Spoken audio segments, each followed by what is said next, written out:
میری بیٹی کا میں نے آپریشن کیوں کروایا.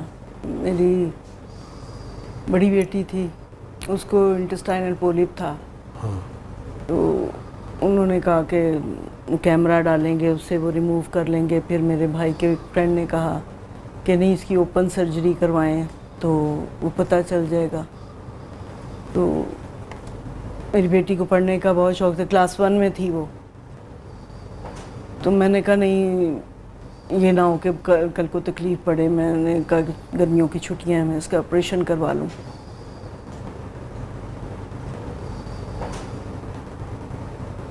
بس آپریشن کروایا تو اس کی ڈیتھ ہو گئی. تو یہ میری زندگی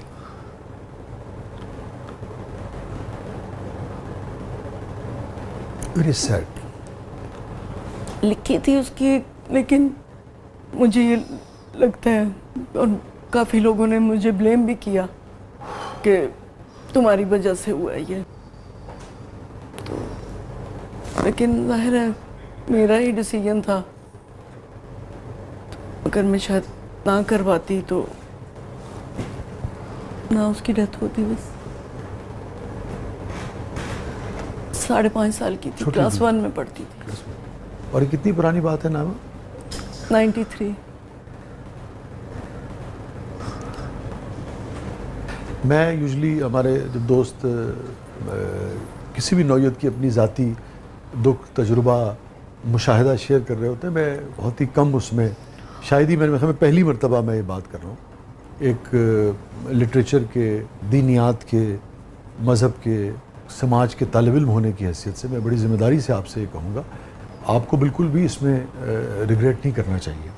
اس لیے کہ ہم تو جو بہترین فیصلے ہوتے ہیں نا وہ کرنے کی کوشش کرتے ہیں. یہ تب ممکن ہو سکتا تھا کہ آپ نے یہ سوچا ہوتا کہ میں اپنے کام کو پریفرنس دوں, اور کوئی اس قسم کی نیگلیجنس ہوتی, کیونکہ اس کی بھی بہت ساری مجبوریاں ہوتی ہیں زندگی کی. بعض اوقات کام آپ کو اس لیے کرنا پڑتا ہے کہ اسی پیسے سے اس آپریشن میں ہونا ہوتا ہے. زندگی بڑی پیچیدہ چیز ہے. تو لیکن آپ نے تو وہی کرنے کی کوشش کی جو بیسٹ تھا اپنی بیٹی کے لیے. تو باقی تو ہمارا زندگی موت پہ اختیار نہیں ہے. میڈیکل میں کوئی غفلت ہوتی ہے وہ ہمارے معاشرے کا المیہ ہے. مگر میرے خیال میں آپ کو میری آپ سے یہ ریکویسٹ ہوگی, میں نے آج تک کبھی کسی سے اس پر بات نہیں کی, کہ آپ نے تو ایک ماں کی حیثیت سے بہترین ڈیسیژن لیا کہ وہ بچی کے لیے جو بھی آسانی ہو, اس کو صحت ملے. تو میرے خیال میں آپ کا وہ دکھ تو ہو سکتا ہے, مگر آپ کو اس کو ریگریٹ میں نہیں سوچنا چاہیے. میں یہ سمجھتا ہوں 6 مہینے تک تو میں نے منہ میں نوالا نہیں ڈالا تھا. اللہ غریق رحمت کرے جمیل فقری کو, جب انہوں نے مجھے ٹی وی پہ دیکھا تو وہ مجھے دیکھ کے ڈر کے کہتے کیا ہوا ہے تمہیں. تو میں نے بتایا, پھر انہوں نے مجھے اپنی قسم دے کے مجھے کہا, وہ انہوں نے میرے لیے وہ جوس منگوایا اور مجھے کہا کہ نہیں تم یہ پیو. تو میں نے کھانا پینا, جب اللہ بخش پاشا صاحب ایک ہوتے تھے, ہم زرد دوپہر کا پائلٹ ہم نے ریکارڈ کروایا تھا, وہ آئے کہ جی ریکارڈنگ ہے, ان کو بلائیں. تو میں تو گھر پہ نہیں ہوتی تھی, میں قبرستان میں بیٹھی ہوتی تھی.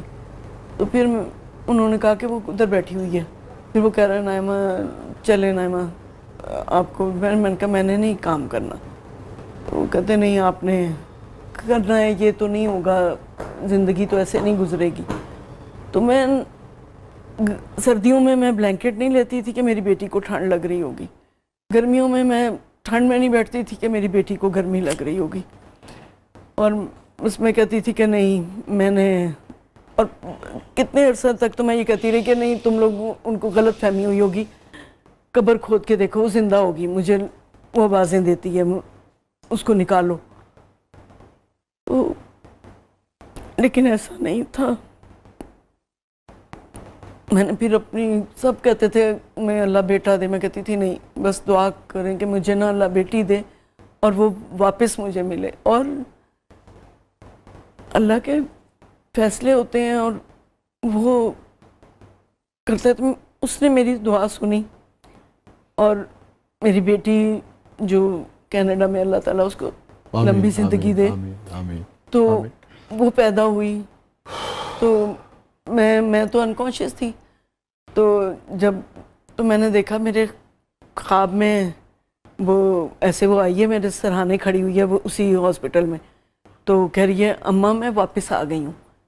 تو میں کہہ رہی ہوں کہ آپ نے واپس آنا تھا تو آپ گئیں کیوں تھی؟ کہتی بس میں آ گئی ہوں نا, اور وہ میرے سے بالوں میں پیار کر.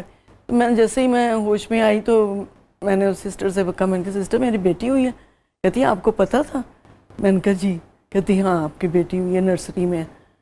تو پھر اسی طرح میں اس بیٹی کو گود میں لے کے بیٹھی ہوئی تھی, تو میں رونے لگ گئی. تو روتے روتے میری پھر آنکھ لگ گئی. تو میں نے خواب میں دیکھا کہ میں اس کی قبر کے پاس بیٹھی ہوں, میرے ہاتھ گود میں یہ چھوٹی بیٹی ہے, اور وہ سفید اس نے فراک پہنا میرے پیچھے آئی ہے اور مجھے کہہ رہی ہے اماں یہ جو ہے نا یہ میں ہوں, یہ جو ہے نا یہ میں ہوں. مجھے اس دن صبر آیا تھا کہ جب اس نے کہا مجھے آ کے کہ یہ میں ہوں, تو میں نے سمجھا کہ اللہ نے مجھے وہ واپس دے دی.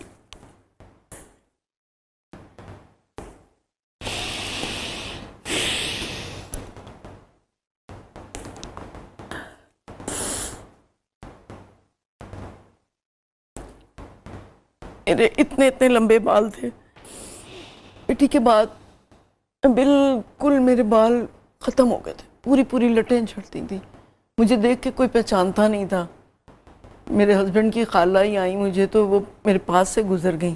تو میں نے ان کو سلام کیا, تو کہہ رہی ہیں اسے پوچھیں یہ کون ہے؟ انہوں نے کہا یہ نائمہ ہے. پھر وہ میرے پاس آئی, کہتی بیٹا یہ تم نے اپنا کیا حال بنا دیا, تم دوسری بیٹی ہے اس کو دیکھو, اپنے ہسبینڈ کو دیکھو, اور یہ بات یاد رکھنا کہ روتے ہوئے کے ساتھ کوئی نہیں روتا.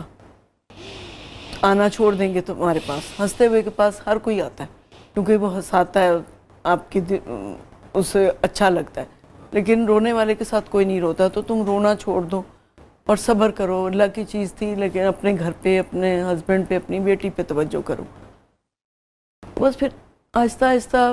لیکن آج بھی میں جب اس ایج کی دیکھتی ہوں بچیوں کو, اور اس کے بال بہت سلکی اور وہ بہت ہیلدی تھے, تو وہ جب میں کسی کو فیل کرتی ہوں تو مجھے ایک دم سے وہ یاد آ جاتی ہے کہ اس کی, جب میں سوچتی ہوں وہ اب اتنی بڑی ہوتی, وہ ایسی ہوتی, شاید وہ میری ان دونوں بیٹیوں سے, کیونکہ وہ پہلی اولاد تھی اور بہت پیاری تھی, اور بہت وہ مجھے کہتی تھی اماں میں آپ کی فرینڈ ہوں.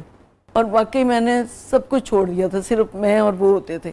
میں کہتی تھی میری اس کے ساتھ دوستی تھی, میں اس کو پڑھاتی تھی, مطلب میری تھوڑی انگلش ویک تھی, تو میں جب اس کو پڑھاتی تھی تو میں اس کو کہتی تھی کہ تمہارے ساتھ ساتھ میں بھی ریوائز کر رہی ہوں.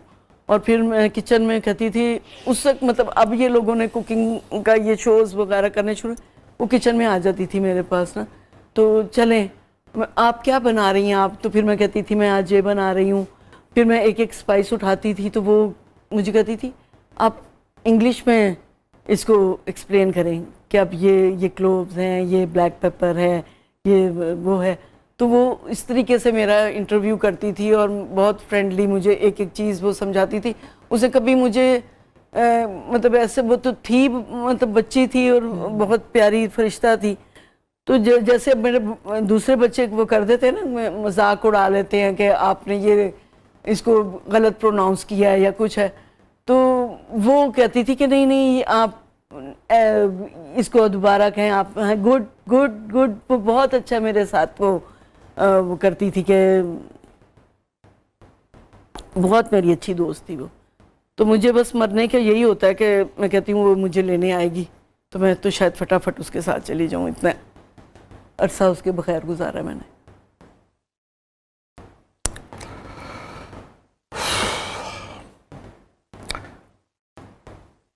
نائمہ, اتنے ڈھیر سارے سوال تھے جو آپ سے پوچھنے تھے. اب نہیں آپ پوچھیں, کیونکہ ایک تو ایکسیپٹ کر لیا ہے, ہم نے بھی جانا ہے, سب نے جانا ہے. میری نانی اللہ بخشے کہتی تھی, میرے ماموں فوت ہو گئے تھے یا, تو کہتے تھے کہ کچھ بھی ہو جائے ایک دل دا تار چلتا رہتا ہے. بے شک بندہ ہاسے چ ہوئے, بے شک کسی بھی جگہ تے ہوئے, وہ ایک جو بیٹ ہوتی ہے نا, آپ کسی کو یاد کرتے ہیں, وہ جو دل کا تار ایک ہوتا ہے, وہ میں کبھی بھی مس نہیں کرتی. میں کبھی ٹریول کر رہی ہوں تو میں فیل کرتی ہوں کہ وہ بھی میرے ساتھ بیٹھی ہوئی ہے اور ہر چیز میں اس کو مس کرتی ہوں. اور ابھی بھی میں اکیلی بیٹھی ہوتی ہوں تو میں سوچتی ہوں کہ اگر وہ ہوتی تو وہ پتہ نہیں مجھے کال کر رہی ہوتی یا وہ میرے پاس بیٹھی ہوتی. تو کبھی یہ میری ممی کی ڈیتھ ہو گئی, میری بہن کی ڈیتھ ہو گئی, تو میں اچانک کسی ٹرانس میں ہوتی تھی اور میں کوئی کام کر رہی ہوتی تھی تو بیٹیوں نے آ کے کہنا اماں یہ, تو میں کہتی اچھا ٹھیک ہے جاؤ میں کر لوں گی. اماں تو ہر وقت آپ کا موڈ سڑیل رہتا ہے, آپ سڑیل رہتی ہیں. تو پھر میں سوچتی ہوں کہ ان کو میں کیا بتاؤں کہ میں اس وقت کس ٹرانس میں تھی, کس اس میں تھی کہ مجھے وہ واپس آتے ہوئے ایک دم سے جب وہ آئے ہنستے ہنستے کوئی وہ بات کریں تو وہ میں اس کو, میری بھی غلطی ہے, ان کو تو نہیں پتا کہ میں کس ٹرانس میں ہوں. تو میں بھی ان کو اس وقت ڈانٹ دیتی تھی کہ بھائی نہیں ایسے نہیں, لیکن میں بھی اس وقت مشکل میں ہوتی تھی کہ وہ واپس آنا اور پھر اس کو ایک دم سے کرنا. تو لیکن اب یہ فن آ گیا ہے کہ میں اس پہ کنٹرول کر لیتی ہوں. آپ کی بات سے ایک چیز بڑی اہم جو میرے خیال میں میرے لیے بھی شاید نئی نہ ہو, مگر اس پہ ایک طرح سے ہوتا ہے نا کہ آپ جب کوئی اور شخص بھی اس پہ بات کرتا ہے تو آپ کو اور زیادہ اس کا ادراک ہوتا ہے. بہت سارے لوگوں کے لیے شاید وہ نئی بھی ہو, بہت سارے لوگوں کی نئی نہ بھی ہو, کہ جب بھی آپ کے ارد گرد کوئی پیارا کسی غم میں ہو تو اس وقت اس کے موڈ کا جو اتار چڑھاؤ ہے, جو موڈ سوئنگز ہیں, اس کو برداشت کرنا چاہیے. اس وقت اس کو آپ کی شفقت کی, نرمی کی, آپ کی برداشت کی, صبر کی ضرورت ہوتی ہے. یہ سمجھنا, اور یہ صرف ماں باپ بہن بھائیوں کے رشتے میں نہیں ہے, میں سمجھتا ہوں کولیگس کے رشتے میں بھی. ہاں جی, یہاں پہ اگر کسی دوست کے ساتھ کوئی اونچ نیچ ہو جائے تو بحیثیت انسان ہمیں اس کو اسپیئر کرنا چاہیے کہ پتہ نہیں کس ٹرانس میں ہے, پتہ نہیں کس مشکل میں ہے. اللہ تعالیٰ آپ کو صبر دے. اور میرے خیال میں آپ کے آپ نے جو غم اور جس طرح سے شیئر کیا, اسے یقیناً لوگوں نے کنیکٹ بھی کریں گے اور لوگوں کے اندر ایک گداز بھی پیدا ہوگا. اور جس نقطے کی طرف میں نے اشارہ کیا ہے یہ بھی لوگ اپنے رشتوں میں سیکھیں گے. اللہ تعالیٰ آپ کے لیے آسانی پیدا فرمائے. باقی یہ کہ ہم سبھی جب جائیں گے تو بہت سارے پیاروں سے ملاقات ہوگی.